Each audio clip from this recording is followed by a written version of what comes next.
Hello friends, IT technical zone में आपका हार्दिक स्वागत है। प्रिय विद्यार्थियों, आज मैं आपको फ़ारेनहाइट एंड सेंटीग्रेड के बारे में बताऊंगा कि फ़ारेनहाइट क्या होता है और सेंटीग्रेड क्या होता है। फ़ारेनहाइट को सेंटीग्रेड में कैसे बदला जाता है और सेंटीग्रेड को फ़ारेनहाइट में कैसे बदला जाता है, क्योंकि फ़ारेनहाइट और सेंटीग्रेड से संबंधित किसी न किसी एग्जाम के अंदर एक या दो क्वेश्चन आपको जरूर देखने को मिलते हैं, चाहे आपका रेलवे का एग्जाम हो, चाहे DRDO का हो, चाहे ITI का हो। तो आइए स्टार्ट करते हैं। टेम्परेचर ऑफ मेजरमेंट यानी तापमान का माप।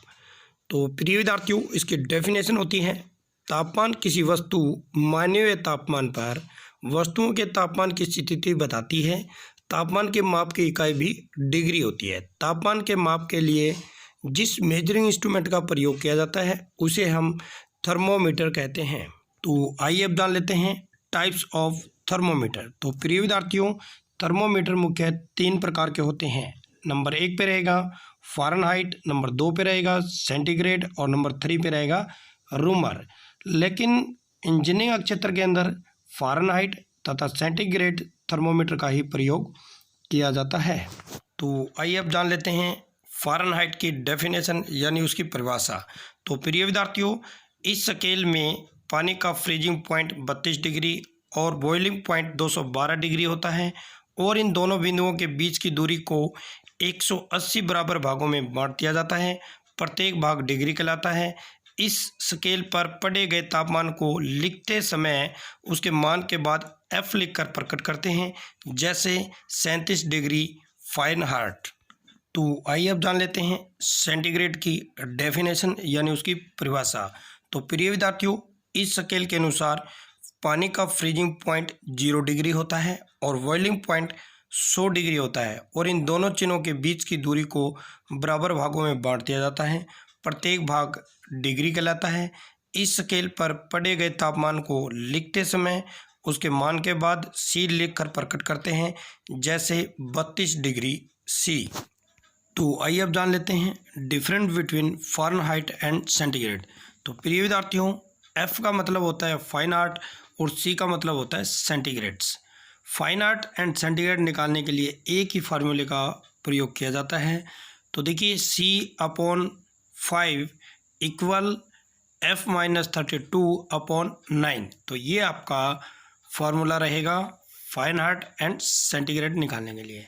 तो आइए अब निकालते हैं फ़ारेनहाइट को सेंटीग्रेड में कैसे बदला जाता है।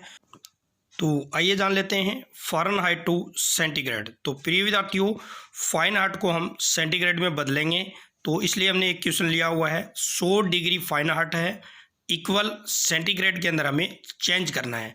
तो उसके लिए एक फार्मूला हम यूज करेंगे, C/5 इक्वल F-32/9। तो ये फार्मूला फ़ारेनहाइट और सेंटीग्रेड दोनों के लिए लागू होगा।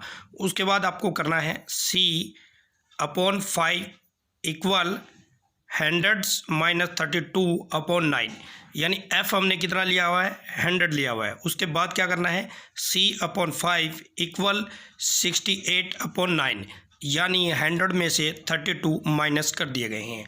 उसके बाद देखिए, C/5 इक्वल 7.55, यानी 68 को डिवाइड करेंगे 9 से तो आपका आएगा 7.55।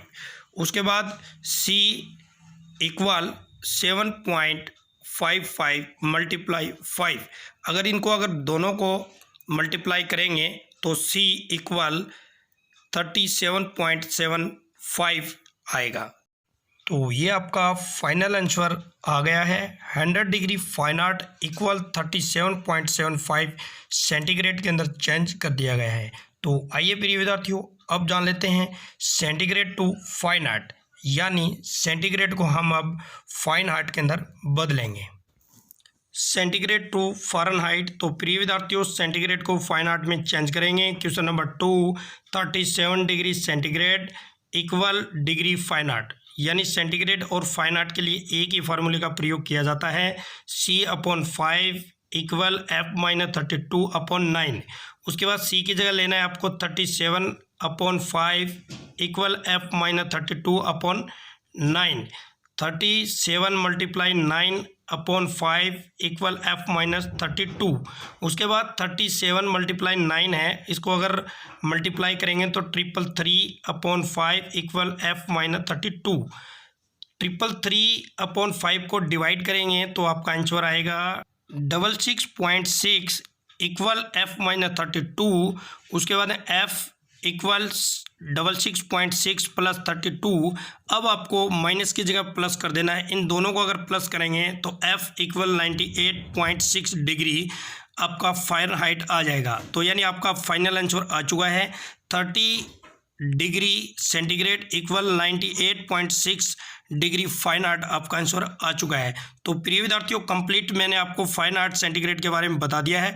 आशा करता हूँ कि ये वीडियो आपको ज़रूर पसंद आई है। तो प्रिय विद्यार्थियों, चैनल को सब्सक्राइब करने से पहले चैनल पर विजिट करें, क्योंकि चैनल के ऊपर काफ़ी वीडियो मैंने अपलोड की हुई है। तो प्रिय विद्यार्थियों, फिर मिलता हूँ एक नई वीडियो एक नए टॉपिक के साथ। तब तक आपको जय हिंद, जय भारत, वंदे मातरम।